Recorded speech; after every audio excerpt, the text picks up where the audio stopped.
Hey people, so we are at this the Hyderabad book fair, and what I find interesting is that the exhibition is opened, like it's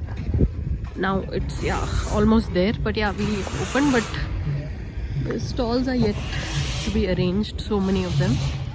So yeah, it just goes to show that quite often books are not top priority for many, but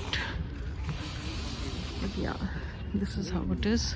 It's a hot afternoon, so maybe the crowd will come towards the evening really, but I didn't even know that. Okay, Logili Guntur, interesting. Yeah, ignited minds.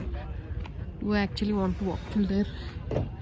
This is Telugu books and I don't know, yeah, book links.